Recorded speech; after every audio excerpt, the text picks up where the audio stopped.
প্রত্যেকদিনের নাই আজকেও চলে এসেছি রঘুনাথপুর সুপার স্পেশালিটি হাসপাতালে ব্লাড ব্যাংকে আছি।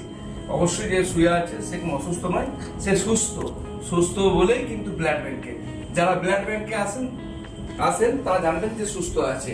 কারণ ব্লাড ব্যাংকটা একটা এমন জায়গা, সুস্থ মানুষ ছাড়া কেউ আসতে পারবে না। কারণ হচ্ছে যে সুস্থ সেই রক্ত দিতে আসবে। তো আজ সেই রক্তদান চলছে। আমার ভাই ঈদুল আজকে তার জন্মদিন, সেই জন্মদিন উপলক্ষে আগেও দিয়েছে, এবারেও দিয়ে গেছে। এবারে 5বার রক্তদান করছে।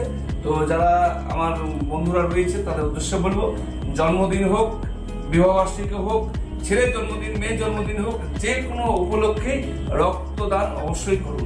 কারণ এই দিনটি আপনি যে ছেলে মেয়েকে বা আপনার ওয়াইফকে বা নিজেকে যে গিফট দিবেন, যে সেই গিফট কিন্তু আপনি কোথাও দোকানে কিনতে পাবেন না। কারণ একটা হচ্ছে যে রক্তদান করছে তার শারীরিক অবস্থা খুব সুন্দর হচ্ছে, তার নিজে উপকার হচ্ছে, এবং সে রক্ত দিয়ে অন্য বন্ধুদের, অন্য সদস্যদের যারা অসুস্থ পড়ে আছে, রক্তের জন্য ছটফট করছে, তাদের জন্য কিন্তু অনেকটাই সহজ হয়ে যাবে। বুঝতে পারছেন, রক্তদান জীবনদান, এই কাজের জন্য সবাই ঝাঁপিয়ে পড়ুন। অনেকেই রয়েছেন, অনেকে হয়তো এখনো ভয়ভীতি রয়েছেন। ভয়ভীতি নয়, একজন সামান্য রাজমিস্ত্রি, মানে সারাদিন তারা রোদের মধ্যে কাজ করে, তারপরেও কিন্তু তার জন্মদিন উপলক্ষে বলেনি যে কেক কাটবো বা কোথাও পার্টি করবো, আমাকে সোজা এসে বললো দাদা রক্তদান করবো। কেন? আজ জন্মদিন। মানে বুঝতে পারছেন মানসিকতা কেমন?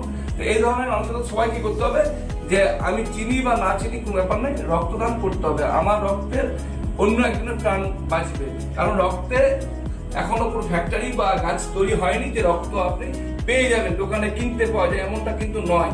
তাতে আপনার এখানে কোনো জাতি ভেদ কিছু আসে না। দেখুন রক্তটা কাকে দিচ্ছে, কে নিবে, কিচ্ছু হয় না, কিন্তু রক্ত কিন্তু দান করছে।